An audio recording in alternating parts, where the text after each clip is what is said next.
Olá, que a paz do nosso Senhor Jesus Cristo esteja em nossas vidas, nossos corações, conduzindo todas as coisas, nos direcionando até o dia de Cristo, quando nós nos encontraremos com Ele e para sempre e sempre. Amém. Hoje nós vamos falar um pouco sobre escatologia, vamos falar um pouco a respeito do Mateus 24, capítulo 24, onde o Senhor Jesus, em uma relação de conversa, de diálogo com os discípulos, ao sair do templo, e os discípulos mostrando para ele a suntuosidade do templo, ele diz que não haveria pedra sobre pedra que não fosse derrubado. E então, saindo do templo, descendo pelo vale, subindo até o Monte das Oliveiras, onde eles passavam a noite dormindo no chão.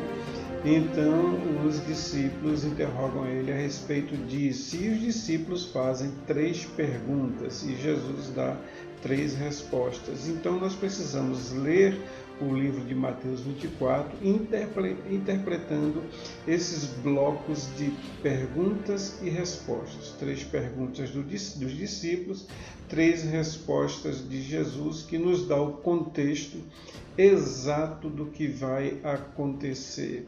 E começamos com Mateus capítulo 24, verso de 1 a 3, que diz o seguinte: E quando Jesus ia saindo do templo, aproximaram-se dele os seus discípulos para lhes mostrarem a estrutura do templo.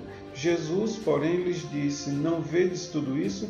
Em verdade vos digo que não ficará aqui pedra sobre pedra que não seja derrubado. E estando assentado no Monte das Oliveiras, chegaram-se a ele os de seus discípulos, em particular, dizendo, primeira pergunta, dize-nos quando serão essas coisas? A segunda pergunta, e que sinal haverá da tua vinda? E a terceira pergunta, e do fim do mundo? Jesus então tem aí 3 perguntas. Ele, como um bom mestre, como um bom professor, ele vai cuidar de, na sequência que as perguntas foram feitas, ele enunciar então as suas respostas. E a primeira pergunta diz respeito a isso. Diz-me quando essas coisas irão acontecer. E a primeira resposta está em Mateus 24, verso de 4 a 8. E Jesus respondendo disse, acautelai-vos, que ninguém vos engane, porque muitos virão em meu nome, dizendo, eu sou o Cristo, e enganarão a muitos. E ouvireis de guerras e de rumores de guerras. Olhai, não vos assusteis, porque é mister que isso tudo aconteça, mas ainda não é o fim, porquanto se levantará nação contra nação, reino contra reino, e haverá fomes e pestes e terremotos em vários lugares, mas todas essas coisas são o princípio das dores. O princípio das dores é porque Jesus faz uma relação entre uma mulher que vai dar à luz desde seus primeiros dias de fecundação até o momento do parto, com a vinda de Jesus, ou melhor, a volta de Jesus. E ele diz que será assim. A mulher, quando está grávida, então nos primeiros meses enjoo, e esses sintomas vão aumentando até chegar ao ponto de sentir dores e até o ponto de ter dilatação e dor de parto.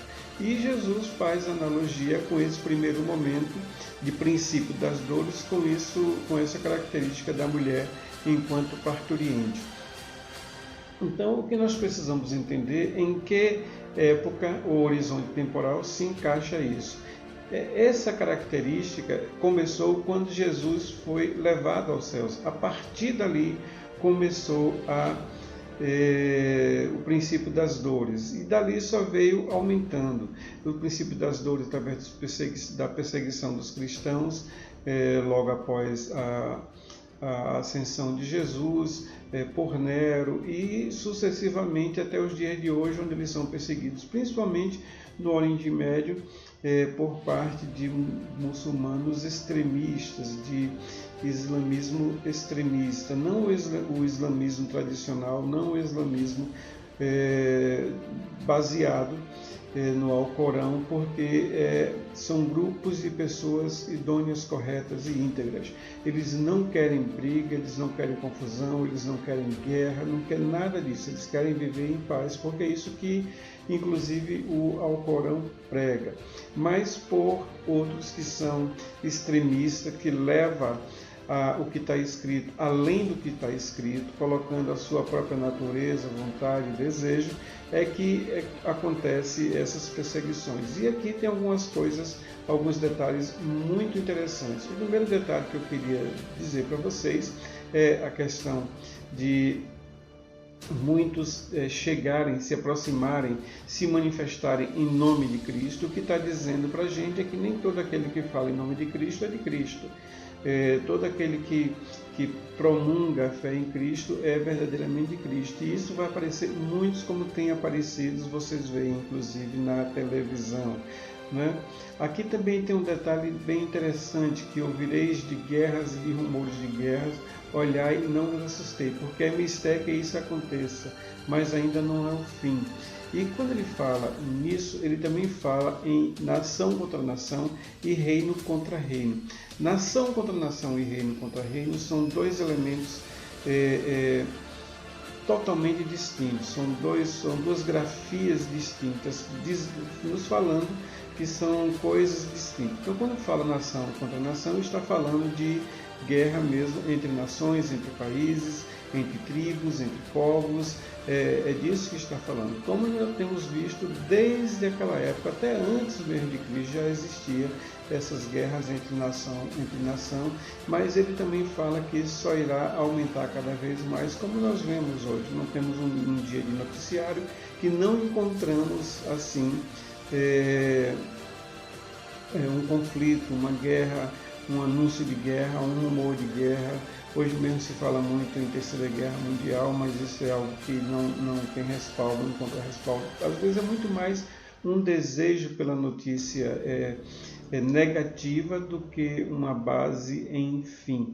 E a outra coisa é reino contra reino. Nação contra nação e reino contra reino são duas coisas distintas. E reino contra reino fala de reinos espirituais e materiais. Ou quando Jesus fala, meu reino não é desse mundo, ele está falando do reino dele, que é do mundo do Espírito, onde ele, Deus e toda a sua, todo o seu plantel de anjos e todo o seu reino se encontra. Esse reino vai lutar com outro reino. Que reino? O reino que existe aqui na terra. Ele diz, meu reino não é desse mundo, meu reino não é da terra. O reino da terra pertence a outra pessoa. Então, esse reino contra reino diz respeito àquele que reina na terra e àquele que reina nos céus. Aquele que reina nos céus é Deus. Deus é rei de todo o universo. E aquele que reina na terra é Satanás. Satanás é príncipe dessa terra. Por isso Jesus, quando morreu, ele disse que se ele quisesse, ele podia dar ordem a seus anjos para que viesse 6 miríades de anjos e então libertasse ele. Mas esse reino não era dele. E se isso acontecesse, haveria sim uma guerra antes do tempo da guerra que irá acontecer. Então esse é o cenário do princípio das dores, onde também haverá fome, peste, terremotos em vários lugares, mas todas essas coisas está escrita como princípio das dores. E esse princípio das dores começou com a ascensão de Jesus e vai terminar com a manifestação do iníquo, ou seja, do anticristo. A segunda pergunta é: que sinal haverá da sua vinda? E a segunda resposta encontra-se em Mateus 24, de 9 a 14. Então vos hão de entregar para seres atormentados, e matar-vos-ão, e sereis odiados de todas as nações por causa do meu nome. Nesse tempo muitos serão escandalizados, e trair-se-ão uns aos outros, e uns aos outros se odiarão. E surgirão muitos, mais ainda, falsos profetas, e enganarão a muitos. E por se multiplicar a iniquidade, o amor de muitos esfriará. Mas aquele que perseverar até o fim será salvo. E este evangelho do reino será pregado em todo o mundo, em testemunho a todas as nações, e então viverá virá o fim. Então aqui nós temos a segunda parte desses tempos que nós vivemos, e o primeiro é o princípio das dores que nós estamos, mas assim que aparecer o iníquo, haverá então o início dos 7 anos de tribulação. E nesses 7 anos de tribulação vai haver essas coisas que ele acaba de dizer, de trair-se-ão uns aos outros, se odiarão, falsos profetas em número muito maiores, enganarão aos muitos, se possível até os eleitos. E por se multiplicar a iniquidade, o amor de muitos será salvo. E este evangelho do reino será pregado. Qual é o evangelho do reino? O evangelho que nós pregamos hoje em dia? Não, esse evangelho do reino pelo qual aqueles que estarão aqui na primeira parte da tribulação, e eu creio que todos nós, toda a igreja em Cristo, estará aqui, esse evangelho que nós sofreremos, aqueles que estiverem vivos naquela época, é esse evangelho do reino que será pregado. Será pregado como? Porque será visto em todo lugar, através das mídias, através dos meios de comunicações que nós temos. Em todo lugar haverá a pregação desse evangelho do reino, desse testemunho. Não será anjos que virão pregar o evangelho, não será nada disso. O que haverá é a pregação desse evangelho através do nosso testemunho, que estaremos aqui e seremos sim traídos, seremos perseguidos, seremos presos, seremos torturados, seremos mortos. Esse evangelho do reino que vai ser televisionado para todo mundo, porque nesse momento é o anticristo que está na ordenação do mundo ou desordenação do mundo, fazendo com que essa coisa seja como propaganda. Haja visto que essa propaganda de terror já existe toda vez que um grupo islâmico radical que não tem base as suas atitudes no Alcorão, eles então em cadeia mundial, eles publicam vídeos, eles assassinando cristãos, assassinando crianças, idosos, inocentes, degolando e fazendo muitas outras atrocidades, como teve em dezembro de 2023, quando um grupo islâmico do Hamas, que é um grupo terrorista extremista, entraram no território de Israel em um kibbutz, que é um lugar de paz. Já tive em kibbutz, já passei dias lá, e é realmente um lugar de paz, onde todo mundo vive em paz e ordeiramente, trabalhando na terra e da terra comendo. Eles entram e fazem uma atrocidade.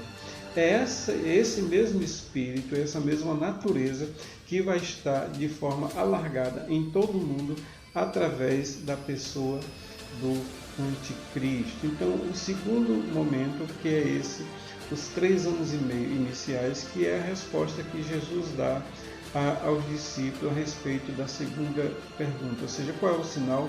O sinal vai ser esse, que nós seremos perseguidos, traídos, perseguidos, presos, torturados e mortos, e isso vai ser publicado como testemunho da nossa fé.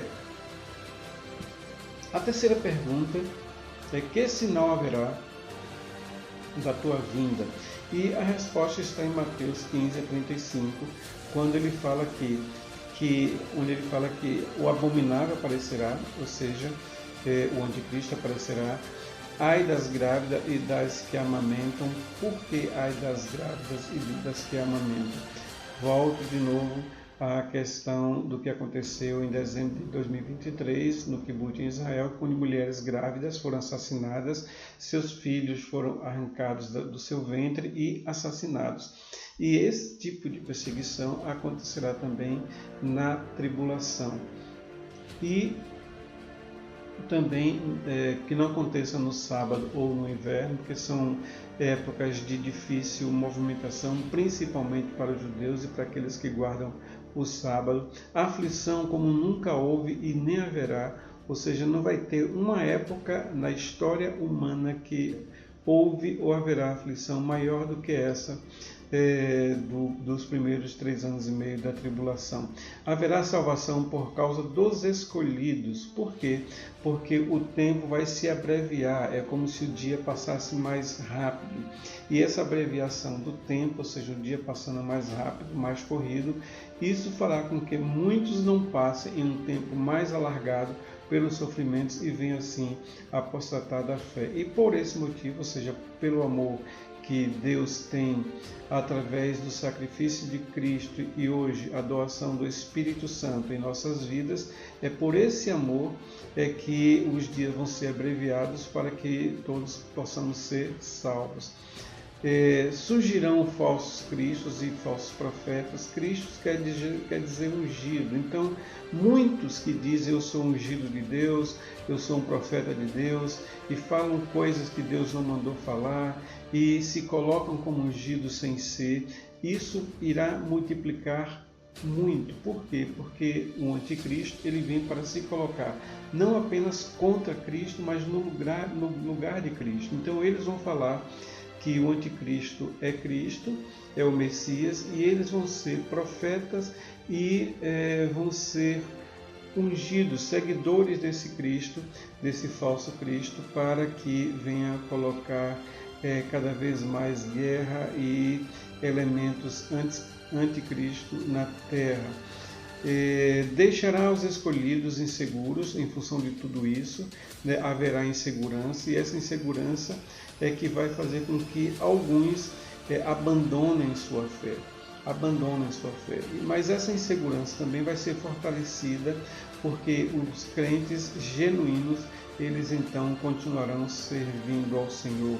Cristo não estará estático, mas como relâmpago, porque o texto diz que se alguém disser que Cristo está dentro de uma casa, ou em algum local, ou no deserto, ou em qualquer lugar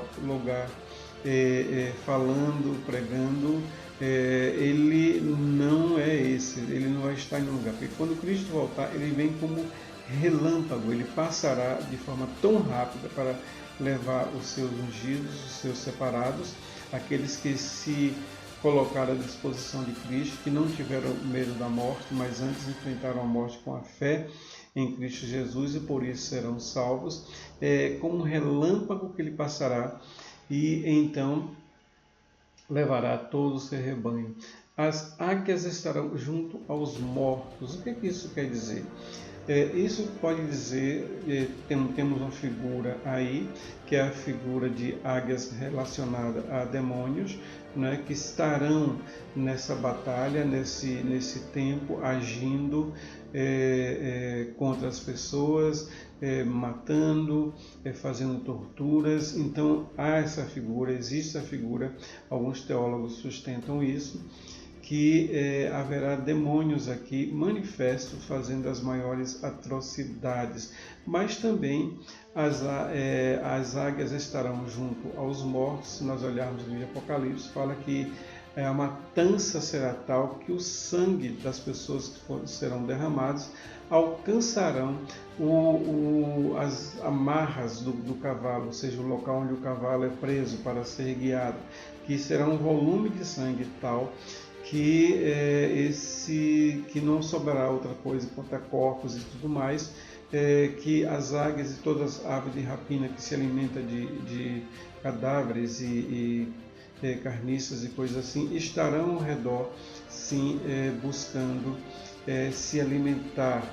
Isso é em função do impacto que vai ser esse dia e quando acontecer essa grande guerra, que é a guerra do Armagedon. Continuando, ainda temos alguns sinais, que o sol e a lua escurecerão e as estrelas cairão do céu, cairão do firmamento sobre a terra. Isso está dizendo a respeito de quanto os céus serão abalados, manifestos.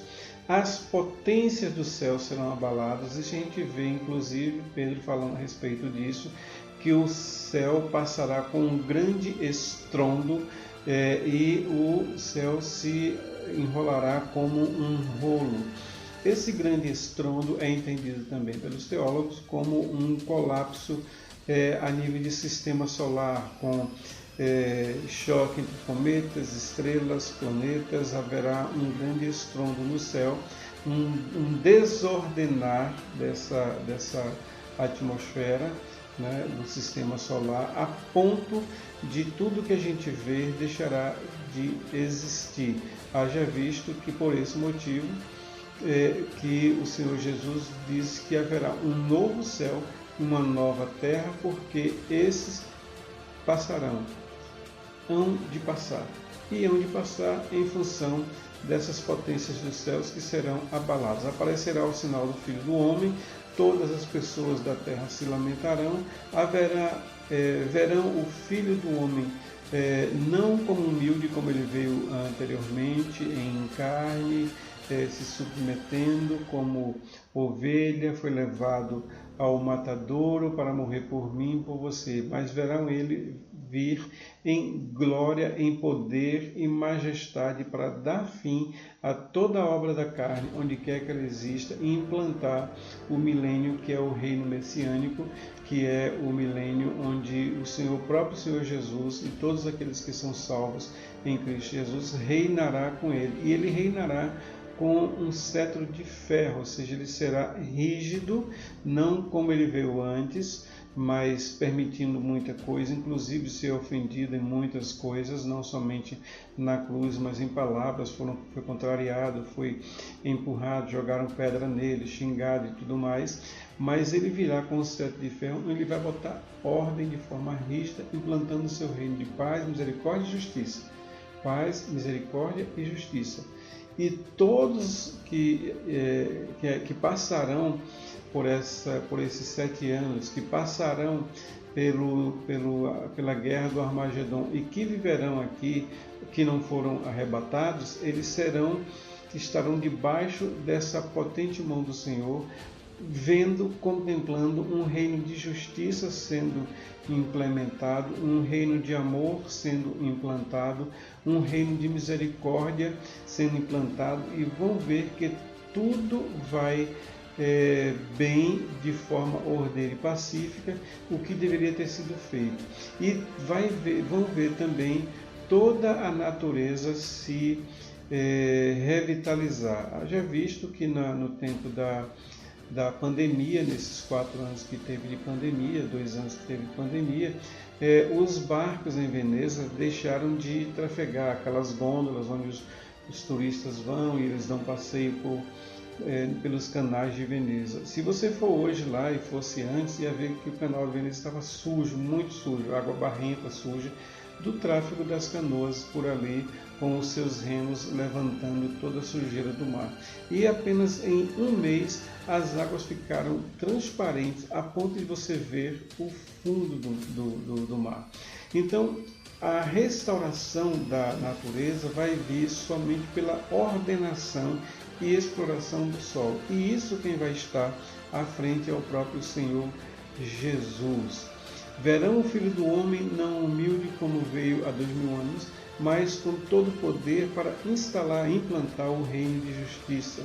Aquilo que nós pedimos hoje todo o tempo, que haja justiça nesse país, que haja justiça no mundo, esse tempo vai chegar e está chegando. Cada dia que avançamos, nós estamos chegando próximo desse reino de justiça, que é o reino de Jesus, que vai ser implantado aqui. Complementando essas respostas de Jesus, nós temos também em Mateus 24, 31, o seguinte: e ele enviará os seus anjos com rígido clamor de trombeta, os quais ajuntarão os seus escolhidos desde os 4 ventos, de uma a outra extremidade dos céus. Então, esse texto é um texto muito interessante e um texto que nos dá um elemento indubitável de como acontecerá os dias finais, ou esses 7 anos. Aqui fala que após passado esses 7 anos, que então o Senhor dará ordem a um anjo, e o anjo tocará a sua trombeta, e essa trombeta não é a 7ª trombeta, é uma trombeta que vai juntar os escolhidos que já estão no céu, que aqui diz os escolhidos desde os 4 cantos do vento, que não é da terra, do vento, de uma a outra extremidade dos céus. Por que ele fala isso? Porque nesse momento a gente já foi arrebatado. Nós fomos arrebatados, segundo o que a gente vai ver aqui, é o que eu creio, mas isso não interfere em nada na nossa salvação, porque a nossa salvação é em Cristo Jesus. É o sangue do Cordeiro que nos salva. É aceitar Cristo como nosso Salvador é que nos salva. Não é se Jesus vem no início, se Jesus vem no meio, se Jesus vem no fim, não importa. Porque são percepções, e essas percepções não é para a salvação, é para entendimento, para a gente compreender, para a gente estudar, conhecer mais das Escrituras. Eu mesmo creio que Jesus Cristo virá no meio da tribulação, ou seja, passados 3 anos e meio, e a gente vai ver porquê, eu acredito nisso, passados 3 anos e meio, então é que virá Jesus buscar a sua igreja. Virá Jesus buscar a sua igreja e ficaremos com ele 3 anos e meio aqui da terra, com ele nas nuvens, não no céu, mas nas nuvens, na ceia do Cordeiro. E por que 3 anos e meio e não 7? Porque 3 anos e meio ele já passou aqui. Porque ele nasceu na época do tabernáculo. Ele tabernaculou 3 anos e meio. Foram os 3 anos e meio de ministério dele aqui na terra. E 3 anos e meio nós passaremos com ele lá no céu, formando assim os 7 anos de tabernáculo de Jesus. Porque ele disse que ele não veio revogar a lei, mas cumprir a lei. E os 3 anos de tabernáculo, que ainda 3 anos e meio, que ainda falta, ele vai cumprir. Porque de todas as festas, apenas o tabernáculo, ele cumpriu a metade da festa. A metade da festa é dito também em Mateus, que diz que quando ele estava nessa festa, diz que a festa estava pela metade. Olha que expressão, não tinha nem por que o escritor falar sobre isso, mas ele escreve dizendo assim: quando a festa estava pela metade, Jesus, que estava em oculto, se manifestou e então cumpriu os 3 dias e meio de festa, que são 3 dias e meio escatológicos, são 3 anos e meio, né?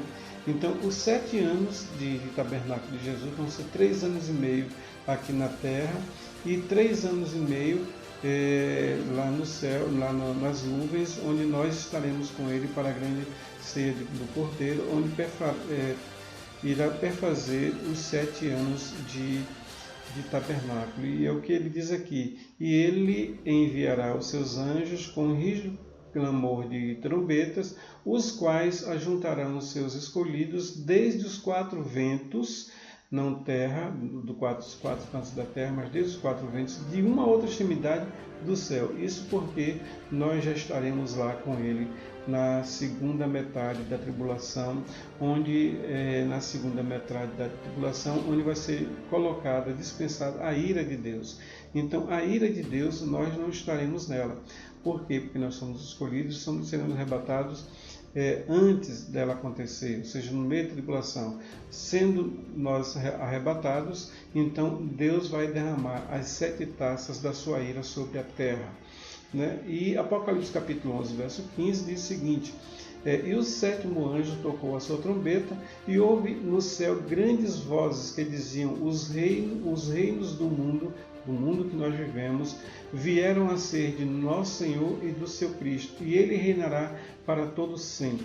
Em que momento isso é falado em Apocalipse? No capítulo 11, onde aparecerá as 2 testemunhas, e elas ficarão por 3 anos e meio, os primeiros 3 anos e meio do ministério das 2 testemunhas aqui na terra, e após os 3 anos e meio, elas serão mortas, e 3 dias e meio elas ficarão aqui na terra mortas, na Praça da Grande Cidade. Qual é a Praça da Grande Cidade? A Praça da Grande Cidade é onde está o Domo da Rocha, onde será construído o 3º templo. Ali, inclusive, o texto em Apocalipse capítulo 11 diz que meça o santuário, mas não meça o átrio, porque o átrio será dado aos gentios. E ali, naquela praça do átrio, que eles estarão mortos 3 dias e meio, e após 3 dias e meio, eles ouvirão uma voz vinda do céu, dizendo: subir para aqui, e eles subirão arrebatados para o céu.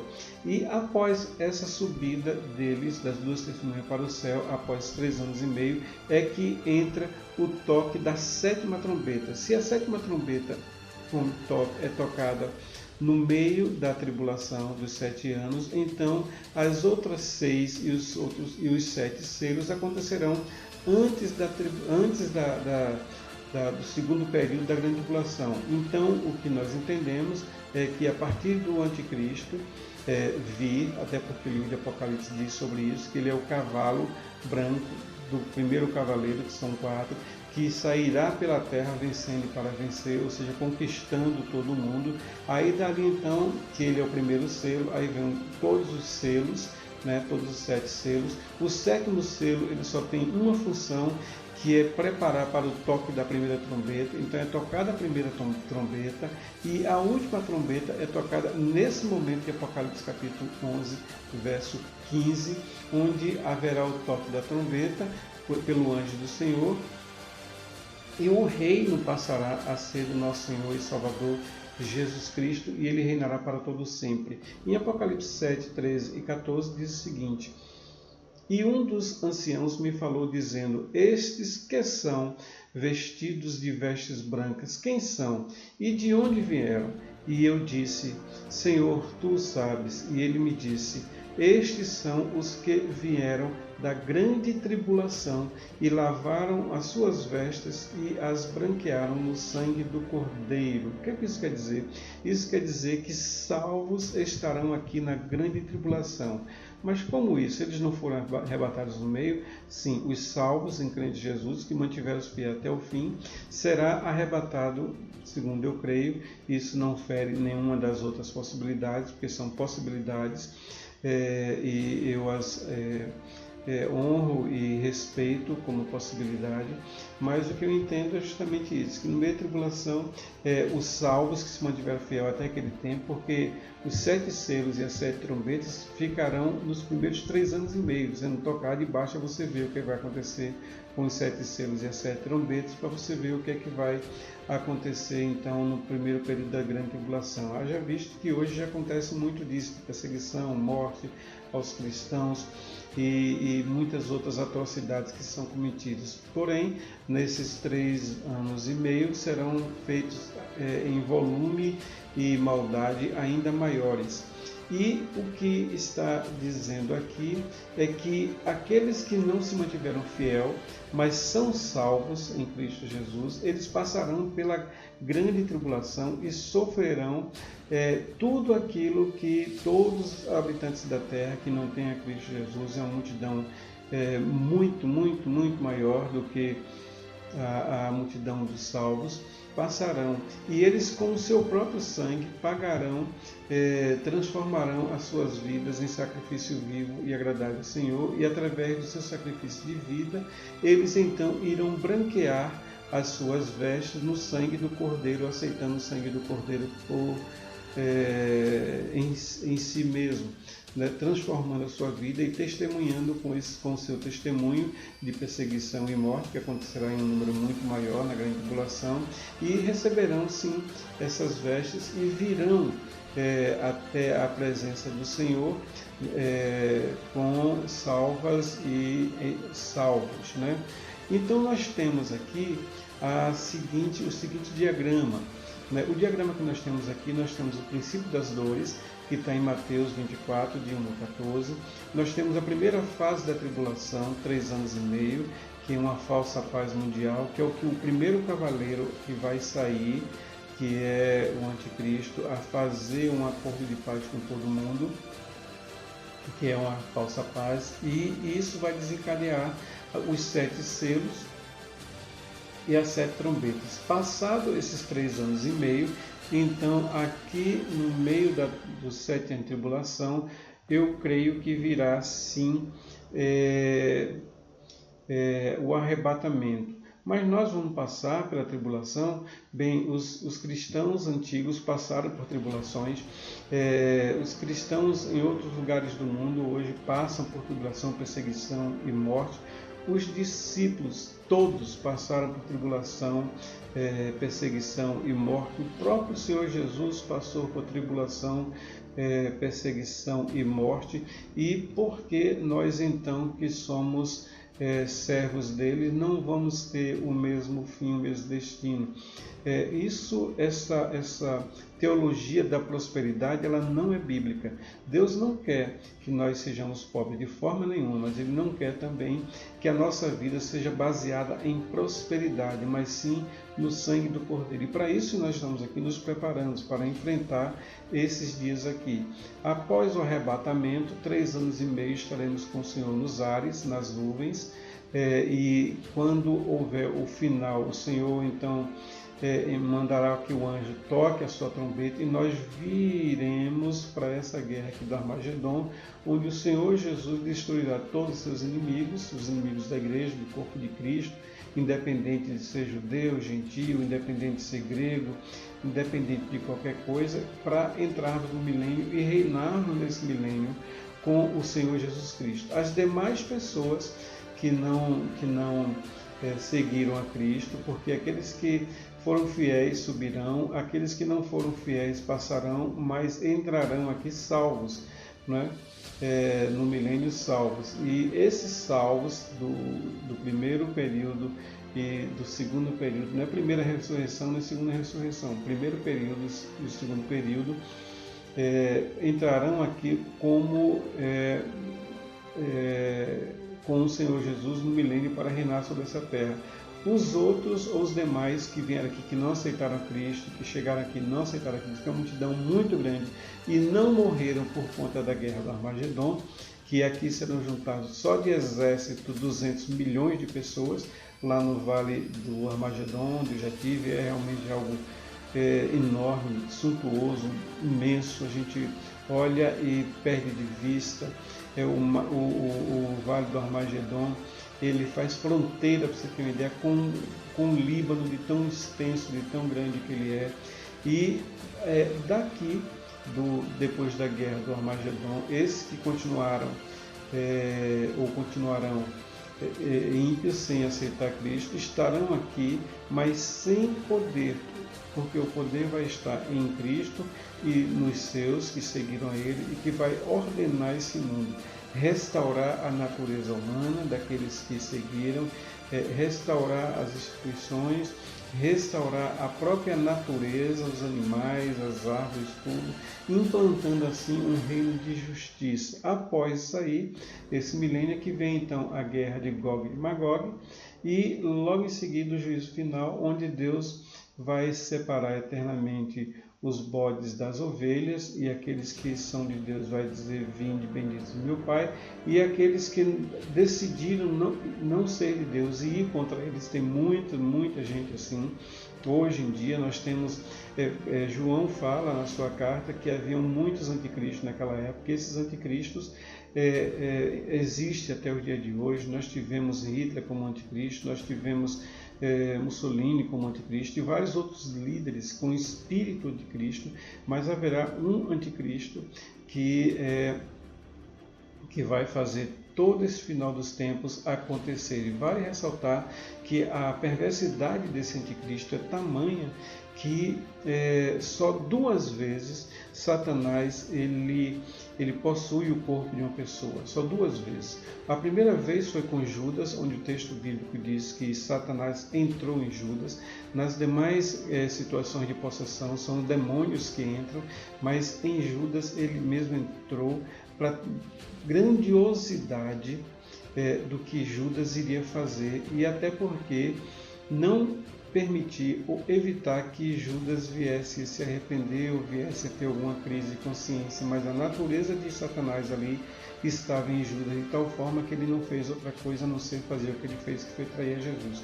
E o outro caso é do anticristo, que será uma pessoa mesmo, comum, um ser humano, que Satanás entrará nele para fazer tudo isso que está acontecendo, mas principalmente o que vai acontecer nesses 7 anos de tribulação. São os 2 momentos, únicos 2 momentos na história humana que Satanás possui uma pessoa. Lá no Éden ele não possuía uma pessoa, ele estava lá presente na figura da serpente, mas de lá para cá somente essas 2 situações, dado a grandiosidade de tudo que vai acontecer. É dito nos textos bíblicos que esse evento aqui é algo que será maior do que tudo que aconteceu, algo maior do que o dilúvio, algo maior do que a destruição de Sodoma e Gomorra, algo maior do que o mar se abrir, algo maior do que os milagres de Jesus, algo muito maior. E o livro de Hebreus fala sobre isso, que coisas muito mais sublimes Deus planejou a nosso respeito. Não sublimes no sentido da nossa salvação em Cristo Jesus, que estaremos nos ares, não participaremos da taça da ira de Deus, mas sublime também, de grandiosidade de tudo que irá acontecer, que nossos olhos irão ver. E após o juízo final, haverá então a eternidade. Aqueles que seguiram a Cristo viverão eternamente com Cristo, e aqueles que não seguiram a Cristo viverão eternamente separados de Cristo. O inferno é isso, separação total de Cristo.